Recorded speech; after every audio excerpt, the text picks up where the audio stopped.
Hi everybody, and once again we're at a koi show, world-class, with world-class koi fish at the Gauteng koi show.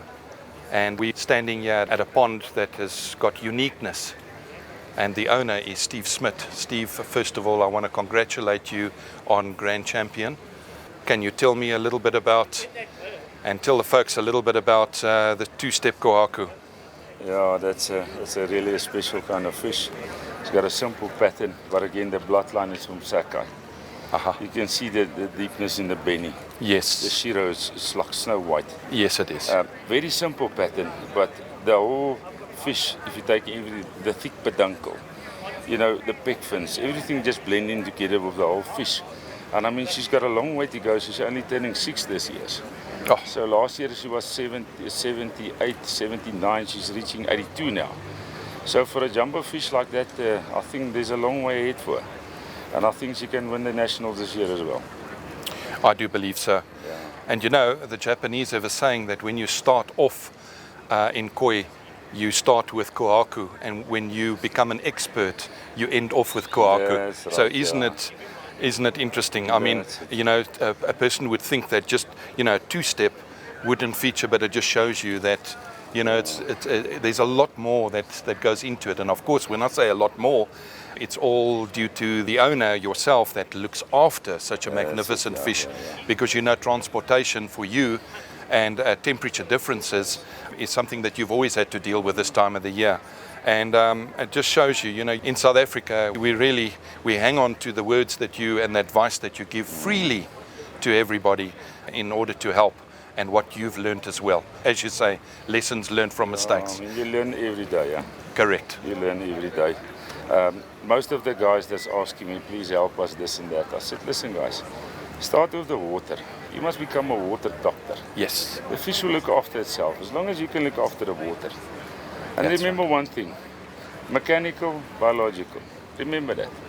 This way, that way. You need to keep them apart. That's the golden rule of keeping any koi. Yes. So as long as you're a good water doctor in time, then you'll have healthy fish and you'll have a good growth rate. Absolutely, agree. Yeah. Let's go on to the next fish, because obviously, well, there's a reserve champion as well. And this is, for a particular reason, one of my favorites that we've been watching her is Baby S Legend, as we commonly call her. And she's a lot younger, isn't she? She is, yeah. And she's getting better and better by the day. She is. She's sitting on 82 centimeter already. Now remember, she came in as a Sansai on 63. And we upped the growth rate on it. The Sakai is Legend. I didn't worry much. And today she's sitting on 83 centimeter. Wow. So that's a great achievement. So I think by the end of the day, in another 2 years' time, she's going to be the other one. I think so. Very interesting pattern, and she's much more, it's a nicer looking koi if you look at the pattern wise. It is more interesting. Grand Champion's got a better body, better skin for now. Yes. But I think S Legend's going to come there and take it on the end of the day. You know, it's one thing that you continually remind me is that she's still young. Yes. And what I like about what you do, your philosophy of reaching Grand Champion, is you say don't rush the fish. That's it. Let the fish's immune system develop and give her time. And just now, when I was surprised that she didn't achieve this time around GC, your words were, no, I'm not rushing her, she's not ready. Yeah, for sure. I think it's like anything. Give her the right water, the right amount of food. Feed the best quality you can afford. And she'll look after herself on the end of the day. So rather take some time, and she's keeping her quality. And by the time she's 10, 12 years old, she still looks great. But getting a koi and rush it to a certain size, you're going to compromise something. You're going to lose something in color or whatever it is. Correct. But take your time. I mean, that's the thing that nature is giving us. Yes. And let nature do its own thing. You look after the water and the koi will look after itself. Yes. Well, you know that I've been complimenting Steve all the time, and for very good reason. But now, let's go to Japan. The baby show in Japan, the All Japan Baby Show. It's the first time in the history of South Africa that Steve has entered a baby koi fish there and has won gold Now, let's just put this in perspective. We're talking about fish right across the world. We're talking the best of the best in terms of junior. And Steve's koi got third place, am I right? Well, gold in one gold. category. That's right, yeah. And then third place overall.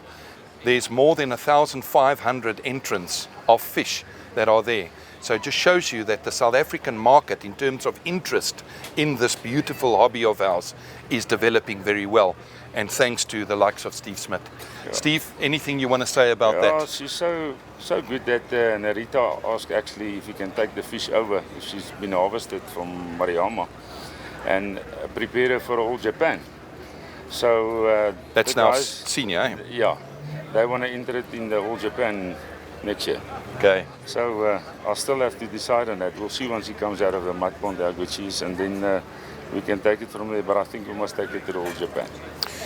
For those that don't understand what we're talking about, mud pond, that's where you build the fish's immune system up. That's right. Because a mud pond, although we can't see the fish there, we want to see fish here, so we want to clear water. But a mud pond develops the coloring, and it actually builds the immune system of the fish.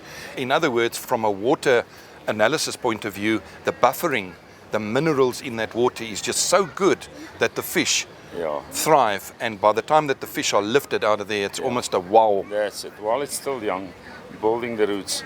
Yes. And then the rest will come from itself. So the Japs bring it in a massive mud pond. Yes. And there's a 20 fish in that mud pond, 500 million liter water. Yeah. So by the end of the day, she's a tosser now. I think she's 32 centimeter, I'm not right. Yes. So we'll see. I think when she comes out of the mud, she will be close to 60. And is it Kuaku again? Mariama Kuaku. Mariama Kuaku. Yeah. Two-step, three-step? 3 steps. She's like a multi-step. The multi-step. Very interesting, nice pattern. Yeah. Flowery pattern actually. Ah, good. Yeah. Well, Steve, once again, congratulations. Thanks, man. And as always, we like talking to you because you give good, solid advice to everybody, and everybody learns from you. And let's have a look. You know, who knows? There may be a future GC in the senior All Japan show. That'll be doable. fantastic. It's doable. It's doable. Anything is doable. Like you say, learn how to keep water, then you have fish. That's it. Thank you very much. I'm sure you found it as interesting as I did. Thank you. Thanks, guys.